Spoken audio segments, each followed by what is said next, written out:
Мы здесь, в самой северной точке Европы. Здесь отвратительная погода, здесь дует ураганный ветер, начинается дождь. В общем, будет весело. Машина забита просто битком. Машину мы, конечно, оборудовали по максимуму. В салоне тоже все забито. Повесили сетки для всяких мелочей. У детей с собой тетради, учебники, потому что мы их выдернули со школы. Им хотя бы уроки надо делать. Вот сейчас мы находимся где-то под Оулу. Заехали на стоянку пообедать и двигаем на север. Сегодня должны проехать Раваньеми. И по плану у нас за Раваньеми ночевка где-то в отельчике. Въезжаем в Лапландию. Готов к оленям? И к рыбалочке. И к рыбалочке? На оленей? Красивое небо. Мы проехали за сегодня 1000 километров и должны были ночевать где-то в палатке посреди Лапландии. Причем, несмотря на хорошие прогнозы, здесь пошел дождь. Я по дороге постил сторис в Инстаграм, и мне написал мой бывший начальник. Здесь, в Лапландии, уже 15 лет отдыхает, плюс имеет какой-то бизнес. Я, честно говоря, толком не понял. Тем не менее, нас позвали переночевать абсолютно бесплатно. Такой вот домик. Для нас уже разогрели сауну.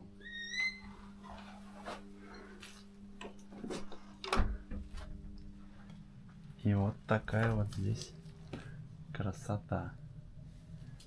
Деревянная кровать. И уже разогретый камин.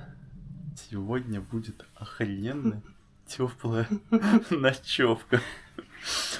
А перспектива была, да, где-то в палатке посреди лапландского леса.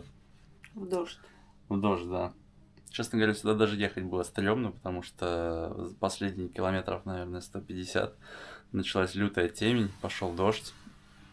Вот, и ехать было немного опасно, потому что повсюду были знаки, что дикие животные могут появиться на дороге. Вот, освещения при этом никакого.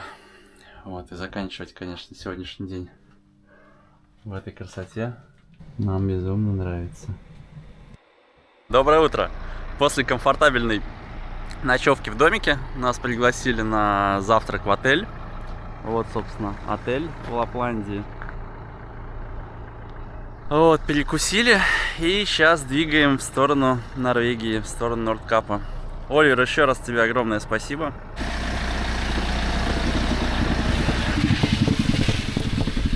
Отпуск у нас начинается красиво. У нас разорвало колесо где-то на севере Финляндии. Теперь мы ищем эвакуатор.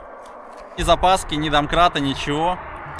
Со мной связался мой знакомый Оливер, который организовывал нам прошлую ночевку. Он нашел где-то домкрат, нашел ключ, приехал сюда за 50 километров. Собственно, машину полностью разгрузили, сняли с нее сверху, снутри весь тяжеляк. Подняли на домкрате, сняли колесо и повезли в Соденкюла. Там купили новую покрышку, собственно, поменяли, привезли обратно, поставили на машину.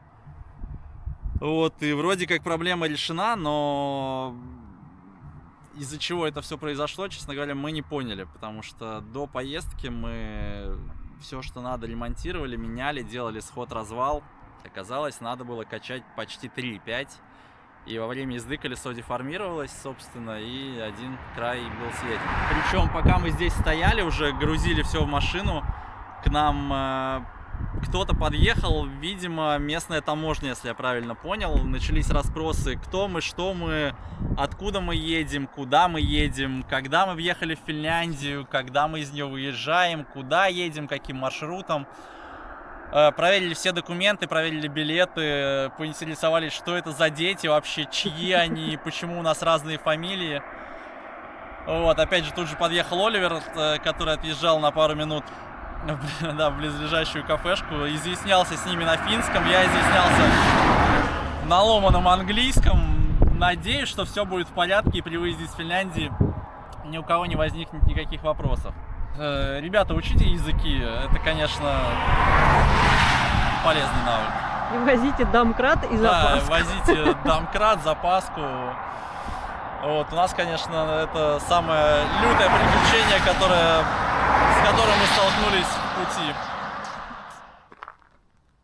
9 вечера, съехали с трассы. Здесь какой-то домик. На самом деле до конца непонятно, что это за домик. Здесь какой-то спортивный парк, лыжни какие-то, горки. Дальше туда на машине нельзя. Вот, а в домике этом канистры с топливом, аппарат для смазки лыж. Сейчас здесь для начала поедим, приготовимся, поедим. Ну, если никто не приедет нас выгонять, вот, попробуем тут переночевать.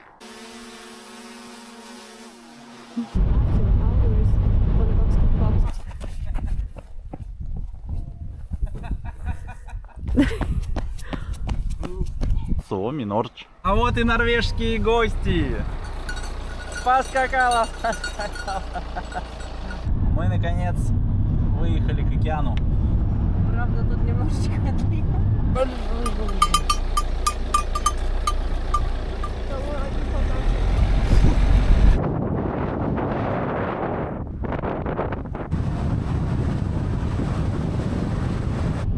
Мы на острове Магирёя, где находится мыс Нордкап. До самой северной точки Европы остается километров 10.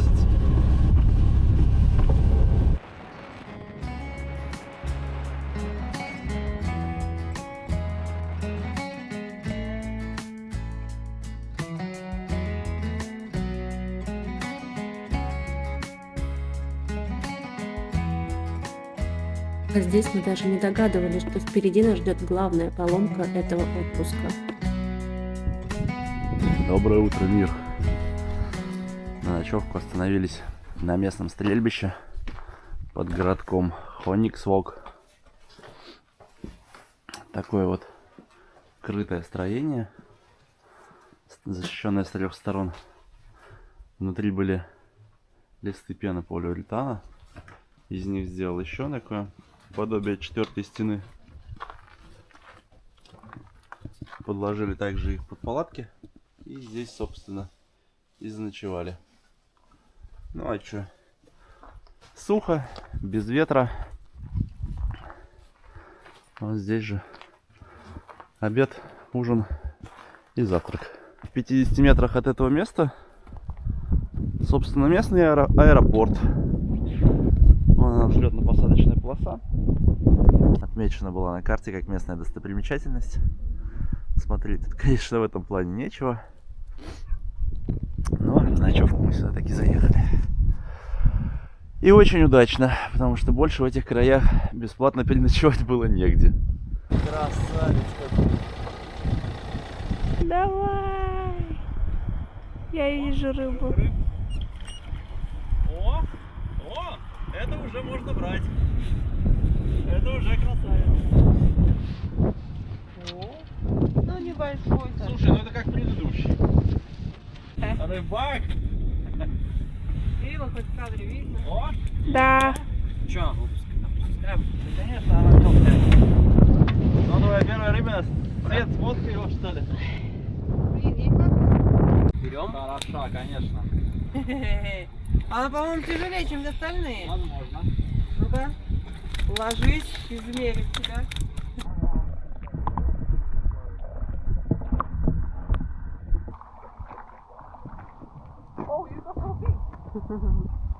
Да хвост опять. Как ты думаешь, сколько килограмм? Это? Не знаю, может килограммчик. Ну, а моя? Да и твоя где-то так же.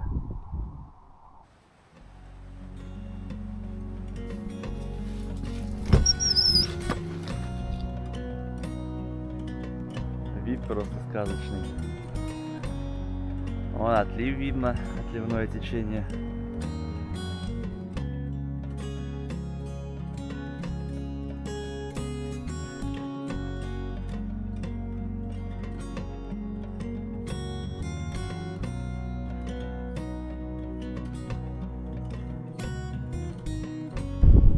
Мне непонятно, почему оборвало. Сегодня будет вкусный ужин, вкусный ужин, вкусный ужин. Поймал? Так, давай сфоткай. Ой, друзья, сегодняшняя ночевка была, наверное, самая холодная за почти неделю отпуска.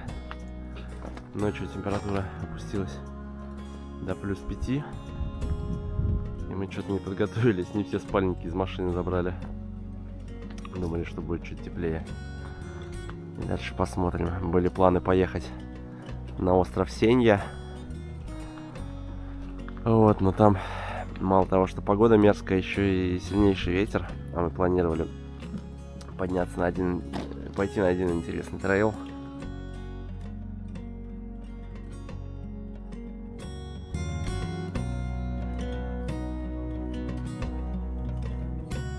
Но мы опять приехали. Заехали в туалет и больше не заводимся. При попытке завестись не происходит ничего. Только что подъезжал мужичок на рабочей технике.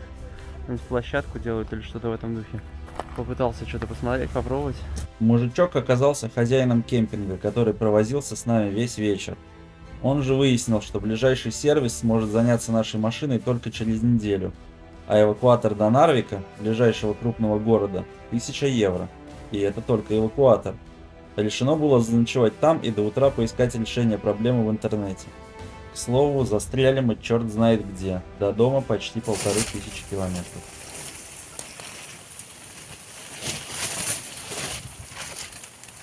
Натянули маркизу и боковые стенки. Везде течет, везде заливает сильнейший ветер. Освободили заднюю часть машины, дети спят внутри. Мы со Светой под маркизой поставили одну палатку. При этом дождь очень сильный. Снизу уже начинает подтапливать. Надеюсь, что ночью нас благополучненько здесь не затопит. Ветер должен стихнуть только к завтрашнему вечеру. Мы все промерзшие, промокшие насквозь, потому что ставили это все под дождем, доставали вещи под дождем. Короче, полная срань. Более культурных слов вообще нету. Мы в говне.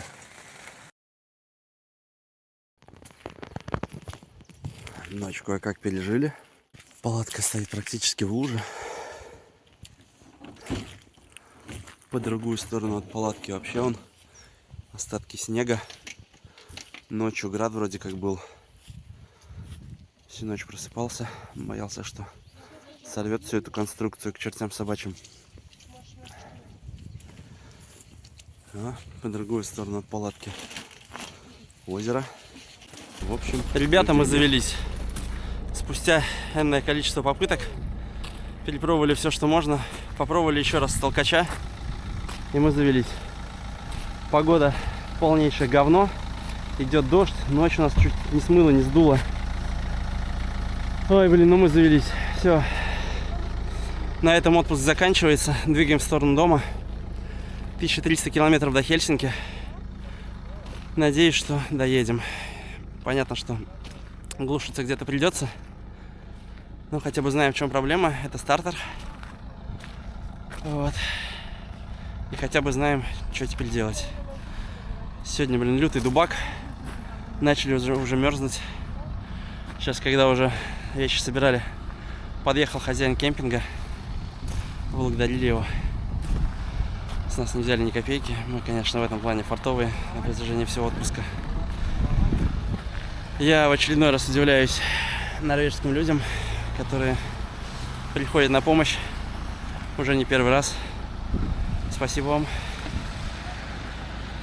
Ой, ну а мы в свою очередь домой.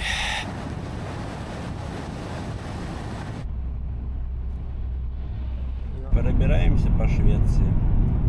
За бортом на данный момент минус 1,5 градуса. Мы на летней резине. Во всей Скандинавии, судя по данным в интернете, температура резко упала до 2-3-5 градусов. В некоторых местах уже минуса. Еще вчера или позавчера мы катались по Норвегии, и было плюс 20, а сейчас минус 2. 5:30 утра. Мы всю ночь за рулем, уже просто никакие. Домика не найти, на улице уже минус 5. Короче, сейчас просто часок-другой в машине поспим, все 4. И дальше будет видно. Торжественный момент. Глушим машину спустя 31 час непрерывной работы двигателя.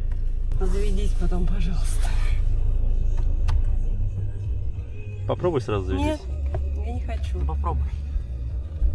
Хорошо. Я не хочу. Я не хочу расстраиваться заранее. Отдыхай, ласточка моя любимая. Все, мы на пароме. Причем заезжали не наверх с 2 поворотами, где была вероятность стрелять. Заглохнуть. Да, а вниз. Я не знаю, наверное, Бог есть. Но мы на пароме и мы плывем домой.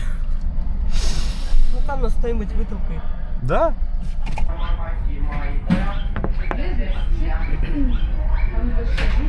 Друзья, мы выжили.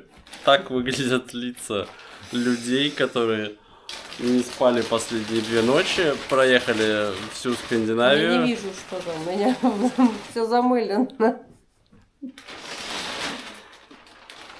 В общем, с парома нас выталкивали, потому что мы, естественно, не завелись. Вот, но толкнули,